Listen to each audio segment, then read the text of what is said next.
Hello once again everyone, Original Blood Ace here. We have 3 news stories to go over today in this video. First up is the Wii U version of Watch Dogs is apparently in between current gen and next gen systems. Visually closer to current, says what's-his-face. Creative director Jonathan Morin. His last name should be Moron. His exact quote is here. Wii U is pretty much in between. It's neither of them, and not current gen, maybe closer to current gen than next gen. This guy doesn't know what the fuck he's talking about. What he should be saying is it's closer to current gen. Or, I mean, closer to... No, wait. What am I trying to say here? Let me think about this for a second. He is saying it's closer to 7th gen than 8th gen. That's what I meant to say. He doesn't realize Xbox 360 and PS3 are last gen now. So when he says, where is it? Closer to current gen than next gen. Current gen is 8th gen. Next gen, right now, does not exist. Next gen is not PS4 and Xbox One. Well, I guess for another 2 months they're technically next gen. But as soon as they launch, the term next gen refers to what would be, I guess, PS5 or Xbox whatever, or whatever's after Wii U. We don't know anything about those yet. That's not... You can't... The point is, you can't use the term next gen really anymore. And what I'm wondering is, why is it that when games came out at the Wii U launch, which were ports from Xbox 360, PS3 and whatnot, they were just marginally somewhat slightly better, yet when Xbox One and PS4 launch, apparently, games like Watch Dogs will be noticeably different, noticeably better. No, it's not because of the power of the system. It's because Ubisoft's illusion is starting to wear off. Their grasp on this illusion that they're we're supporting Nintendo to the best of our abilities. That's a fucking lie, and you know it, Ubisoft. You've been exposed. The whole time you've been waiting for the Xbox One and the PS4, and you're going to eventually ditch or slowly slow down your support for the Wii U.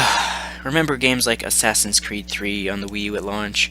Sure, they came out a few weeks after the other versions, and they were slightly better. Remember games like Batman Arkham City? Again, slightly better on the Wii U version. But now all of a sudden with PS4 and Xbox One, games are going to be better when they're just simple ports? No. You're exposed, Ubisoft. You've clearly been favoring the other competition and not Nintendo. So shut the fuck up and just don't bother putting anything on a Wii U or a Nintendo system ever again. Seriously. Next is a more positive story. Well, it would have been, but LucasArts was apparently planning a Star Wars TIE Fighter Cross X-Wing game for the Wii U before they were closed down and everything, which is a damn shame, actually. It was an article covering some of the history of LucasArts. Kotaku has revealed that the company was creating a Wii U game codenamed Wingman, based on some of the LucasArts old TIE Fighter and X-Wing titles. Wingman later morphed into a project that was tentatively called Version 2, which was planned to be released on as a precursor to the company's reintroduction of Star Wars Battlefront. Neither version of the game ever saw the light of day. However, the link above contains HD footage from Wingman, showing a smattering of the vehicles that can be controlled. Until a great Star Wars action title is released on Wii U, Nintendo fans will simply have to try to get their Star Wars fix from Star Wars Pinball and Angry Birds Star Wars. Trollololol. Now I actually was trying to find this stupid link to the pictures, but I couldn't find anything, so whatever. So that's a damn shame. I think someone in the comments was talking about how Battlefront probably won't even come to the Wii U. I doubt that. Seeing as, yes, it's EA, but it's Disney. When it comes to Star Wars, Disney is the boss of EA. Disney's the one that bought Star Wars. Disney's the one that gave EA the licensing and the rights to Star Wars. So therefore, it comes down to Disney's opinion. And Disney and Nintendo have a good relationship. So Disney will probably more than likely force EA to suck it up and put Battlefront on the Wii U. Will I get it? I don't know. I'm not a hardcore Star Wars fan, but whatever. And our third story here.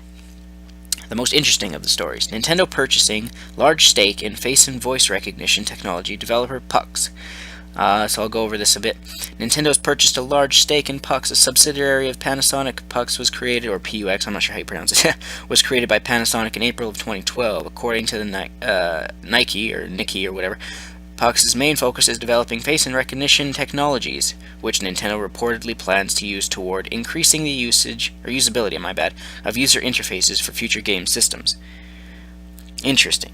For a price of 35 million yen, Nintendo purchased approximately one-third of Panasonic's shares in Pux, or PUX, whatever, leaving Panasonic with roughly a 50% stake in the company, while Nintendo holds 28%.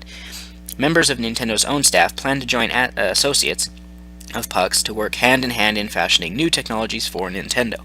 No word yet on what Iwata and the company plan to accomplish with these potential new tools. Perhaps they will be implemented into the gaming giant's next console.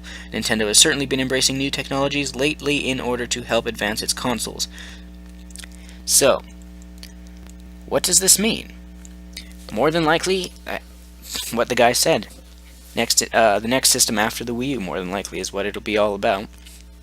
Now, hopefully it doesn't go in the sense of, like, Kinect, where you have a stupid box that recognizes your voice and, your motion and face recognition and all that, because we don't need that.